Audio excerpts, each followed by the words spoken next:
ए दानवीर कर्ण, मैं दान में तुम्हारे कवच और कुंडल मांगता हूं।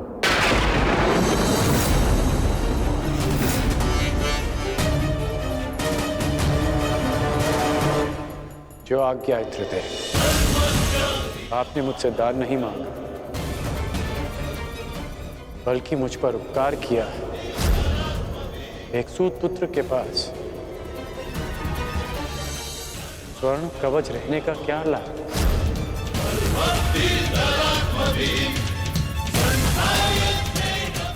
मैं आपका दान पूर्ण करने का वचन देता हूं।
ये रहा वो कवच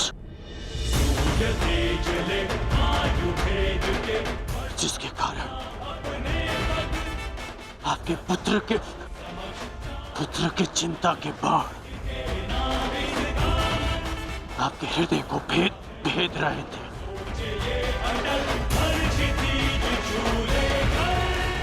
दान स्वीकारिए इंद्रदेव।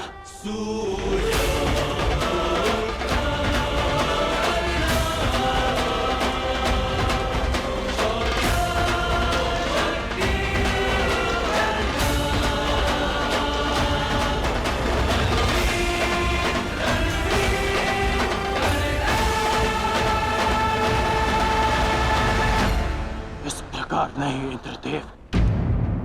तो किस प्रकार पुत्र? दान स्वीकारने के लिए अपने वास्तविक रूप में आइए इंद्रदेव।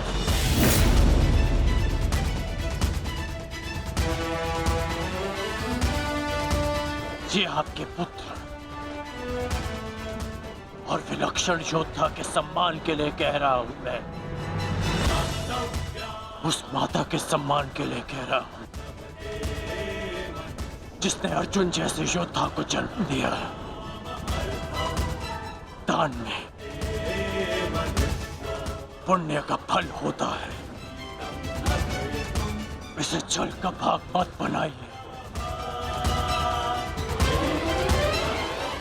अपने वास्तविक रूप में आइए। आइए इंद्रदेव अपने वास्तविक रूप में।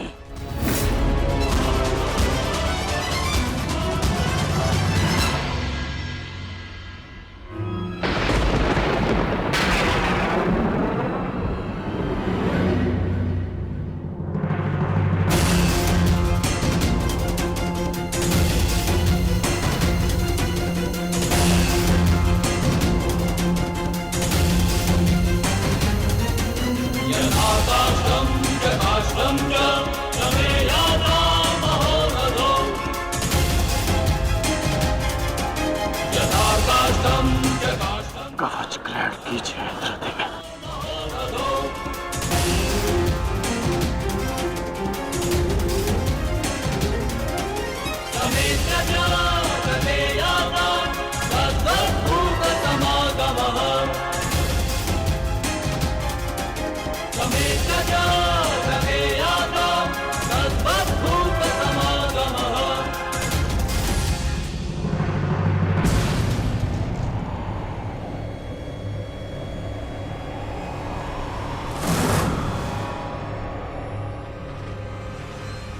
ये आपने क्या अनर्थ कर दिया पिताश्री।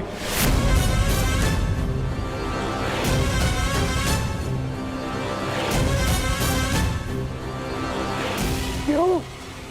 क्या आवश्यकता थी आपको इसकी, जो आपने कर्ण से उसका कवच कुंडल छीन लिया?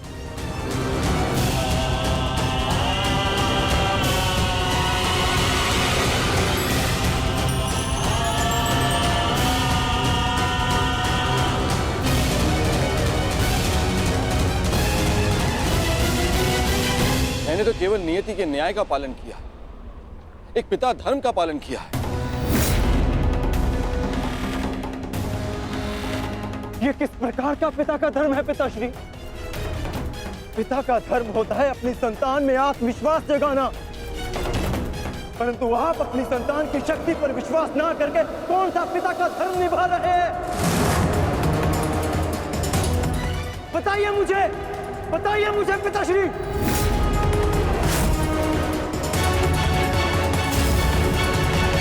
अर्जुन, मैं तो केवल तुम दोनों के बीच होने वाले युद्ध में शक्ति का संतुलन बना रहा था। जब तक कर्ण के पास एक कवच और कुंडल थे, तब तक तुम्हारा कोई भी प्रहार कर्ण पर प्रभाव ना करता। जबकि तुम्हारे पास ऐसी कोई दैव्य ढाल नहीं। अर्जुन, मैं तुम दोनों के मध्य न्यायपूर्ण ध्वनि चाहता था। न्याय नहीं, छल किया है आपने पिताश्री। छल करके आपने कर्ण से दान में उसकी ढाल मांग ली।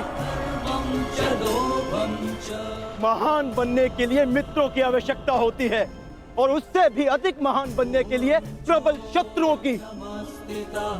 परंतु आपने तो मेरे शत्रु को निर्बल बनाकर मेरा मान ही कम कर दिया।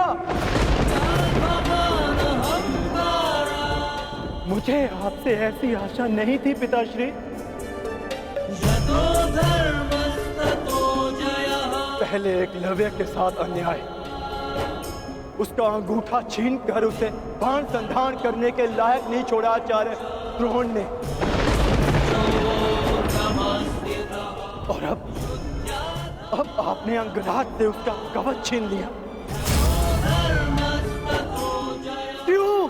क्या आपको मेरी शक्ति पर इतना भी विश्वास नहीं था जो आपने इतना बड़ा छल किया पिताश्री?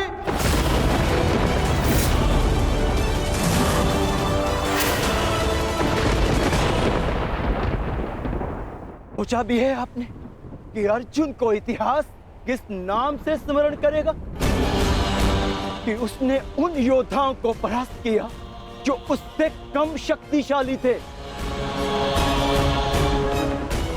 कि समान कौशल रखने वालों के साथ छल किया उसने। मैंने इस महायुद्ध में कर्ण को परास्त करने का वचन दिया था, परंतु मेरे लिए मेरी सबसे बड़ी विजय को आपने छल से रचा हुआ प्रारब्ध बना दिया पिताश्री। और यदि अब मुझे विजय मिली तो भी उसे आपका छल गिना जाएगा, मेरी कुशलता नहीं। प्रारब्ध क्या है उसे कोई नहीं जानता अर्जुन। मुझसे मेरे कवच को छीना है, परंतु मेरे कौशल को नहीं। ना मैं धनुष उठाना भूला हूं, ना बाण संधान करना। तुम्हें जिस द्वंद की अपेक्षा है वो द्वंद तुम्हें अवश्य मिलेगा।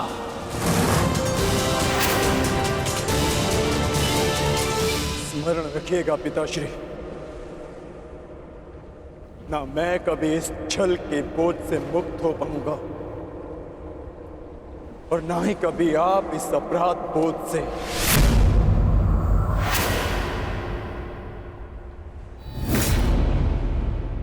तुमने सत्य कहा पुत्र अर्जुन।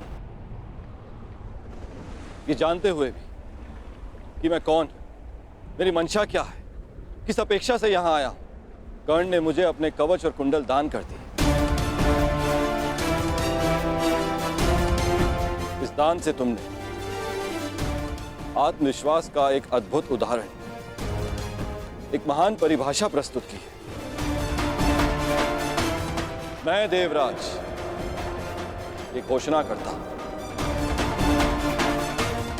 तुम्हारा ये बलिदान इस युद्ध का सबसे महान, सबसे उच्च बलिदान सिद्ध होगा। समस्त संसार में तुम महादानवीर कर्ण के नाम से प्रसिद्ध होगे।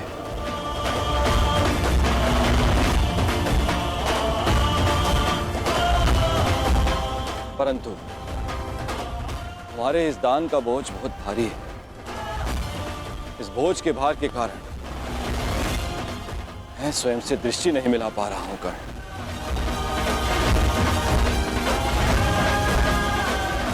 इसे हल्का कर दो कर्ण। और अब मैं तुम्हें वो अस्त्र देना चाहता हूं जो समस्त संसार में किसी भी प्रकार की ढाल को वेध सके।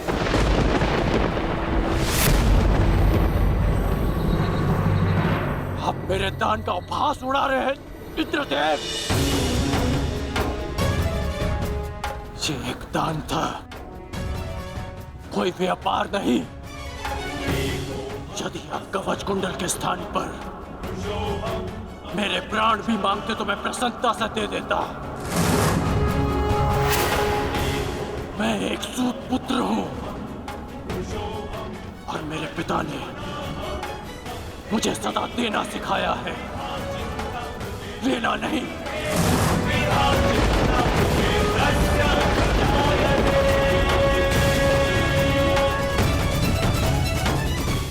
मैंने अपने दान देने का वचन पूर्ण किया। मेरे लिए यही पर्याप्त है। मुझे आपसे कुछ नहीं चाहिए। यदि तुमने मुझसे कुछ नहीं मांगा तो देवराज होने के नाते इस सृष्टि में मैं अपना सम्मान खो बैठूं। यदि मैंने तुम्हें कुछ नहीं दिया तो मैं स्वयं को कभी क्षमा ना कर पाऊंगा। मैंने दान के रूप में तुमसे तुम्हारी ढाल छीनी। मांगो, मांगो जो वरदान मांगना है मुझसे।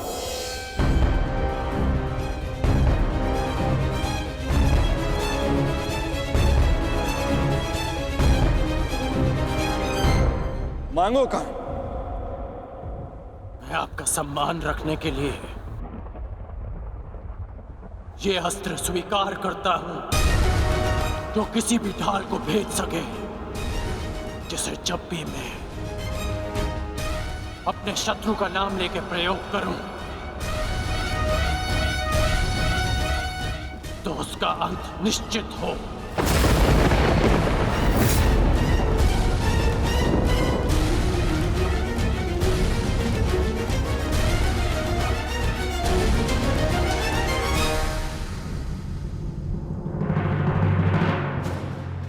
ठीक है, मैं तुम्हें अपनी अमोघ वास्तविक शक्ति प्रदान करता हूं।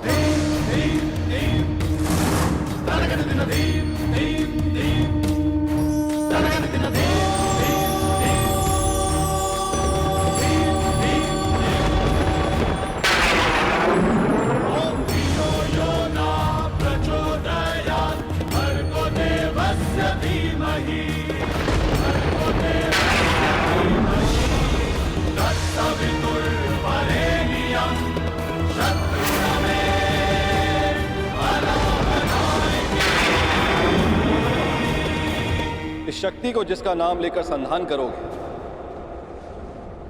वो अवश्य मृत्यु को प्राप्त होगा,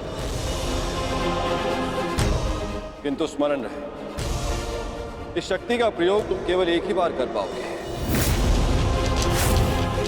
मेरा मान रखने के लिए। तुम्हारा धन्यवाद है दानवीर कर्ण।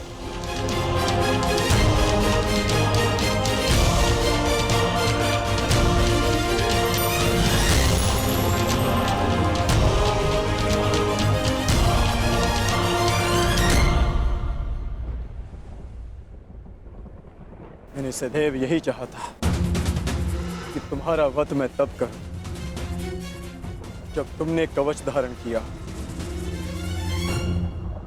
ये कवच मेरा कौशल, मेरी प्रतिभा नहीं।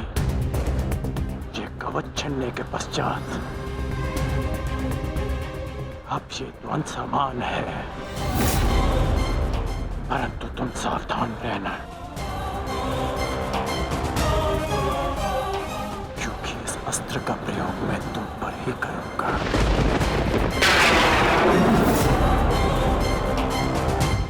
मैं उस द्वंद की प्रतीक्षा करूंगा।